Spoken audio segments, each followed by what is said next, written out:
Hello, hello, it's me. Welcome to my channel where we talk about all things Dragon Age. Today we're going to be discussing one of the major religions found in Thedas, the faith of the Chantry and the Maker. Let's get right into it. There was no word for heaven or for earth, for sea or sky. All that existed was silence. Then the voice of the Maker rang out. The first word and his word became all that might be. The Maker, also referred to as the Maker of the world, the Most High, and the wellspring of all, is the deity worshipped by the Chantry. He is referred to as a male, and the prophetess Andraste, who inspired the foundation of the Chantry, is considered to be his wife. While the Chantry believes that the Maker is all-powerful and created all things, they also believe that he has turned away from them. They believe that this is because of the faults of his creations. He will not answer prayers, grant wishes, or do anything of the sort until humanity proves itself worthy of his attention again. As such, Andrastian religion in Thedas can be described as deistic, in that the creator deity does not communicate with the created world. It is said that long ago the Maker created the Fade as his first world. His first children were the spirits of the Fade, made in his own image. However, the Maker turned away from his first children because while the spirits could alter their world at will, they lacked a soul and could only imitate what they saw, being unable to create or imagine anything new for themselves. Dissatisfied with the result, the Maker left the Fade behind, creating the world of Thedas instead and its inhabitants. Andrastians believe he separated it from the first world by putting the veil in between them, though this is not stated in the Chant of Light, not realizing that his first children would be able to observe his new children and grow envious of them.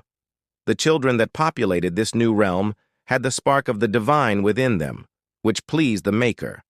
According to the Chantry, the dwarves were not among his creations.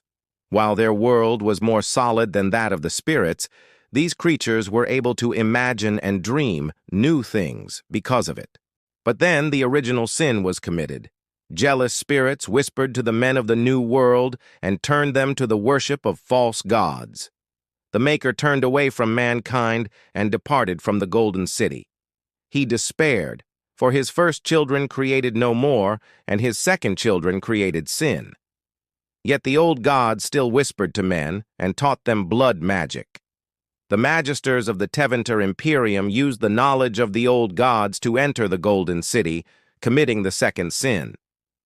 But they instead blackened the Golden City and were cast back to Earth by the Maker, transforming them into ravenous monsters that corrupted all they touched. The first dark spawn. Thus began the first blight. Much later on, Andraste managed to convince the Maker to forgive his creations, but Andraste was betrayed by her mortal husband Mafarath and burned at the stake.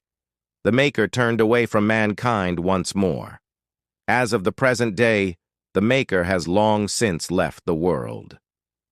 The Chantry teaches that one day, when the chant of light is sung from all the corners of the world, the Maker will finally return and transform the world into a paradise. Until that day, however, he only watches for those few who follow Andraste's teachings. When they die, the Maker brings them to his side.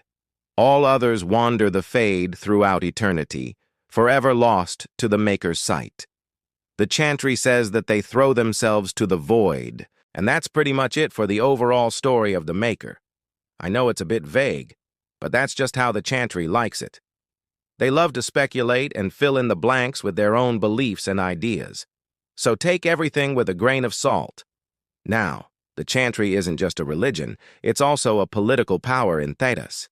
The Chantry was founded by Andraste, who was visited by the spirit of the Maker.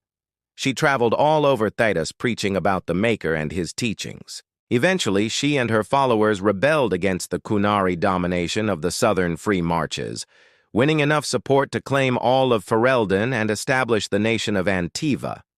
Andraste died a martyr's death, crucified by order of King Maric Thrask of Orlais.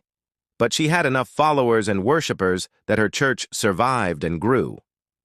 As centuries passed, the chantry continued to spread northwards.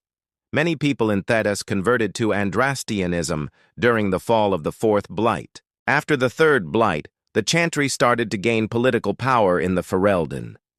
By the time of the Fifth Blight, the chantry ruled the Ferelden and had considerable influence in the other human nations of Thedas. Though there are three main tenets to the faith of the Maker: hope for paradise, charity for the needy, and courage against tyranny, there are 9 articles of faith. Number 1, believe in the Maker, for he is the only true God. Number 2, believe in the prophetess, for she brought us the light. Number 3, believe in the paragon, for he fights our battles. Number 4, believe in the chantry, for it guides us in wisdom. Number 5, believe in the calling, for it gives hope to the lonely. Number 6, believe in the creed, for it binds us as a people. Number 7, believe in the blessings, for they are the Maker's gifts. Number 8, believe in the taint, for it is a punishment from the Maker. Number 9, believe in the sacrifice, for it atones for sin. They also have a prayer known as the blessing of the Maker. O Maker, bless this food to our sustenance, and grant us the strength of body and the sharpness of mind to serve you. Grant, O Maker, that we may ever resist the temptations of the void, and that we may ever strive to bring light into darkness, hope into despair, and freedom into bondage. I want to point out that not everyone who considers themselves an Andrastane prays like this. If you are familiar with Dragon Age origins, you may recall that the Grey Wardens and even Alistair make light of such prayers. They tend to view them as self-indulgent and annoying. Alistair, of course, has a lot of fun making fun of Leliana when she prays. However, I'm getting a little off track. The chantry also has rituals such as the rites of passage, which includes the naming, the joining, and the anointing. Now, let's move on to some of the clergy. There is a ranking system similar to the Catholic Church. Deacons are the lowest level of clergy in the chantry. A deacon is a member of the clergy who helps run the day-to-day operations of a given keep or cathedral. They are responsible for running schools and hospitals, and are usually well respected by the general populace. Priests are the next step up from deacons, and they are the ones who actually perform the sacraments of the faith. This includes the naming ceremony for infants, the joining ceremony for adults, the anointing of the sick, and marriage ceremonies. Next comes the bishop, who oversees a province. Bishops are usually quite powerful both politically and socially. The highest position in the chantry is held by the Divine Victoria, who holds the title of the Most Holy Mother of the Maker. That is all the information I have for today. As always, if you enjoyed the video, please hit that like button. If you want to see more videos like this, consider subscribing to my channel. Thank you so much for watching and have a good one.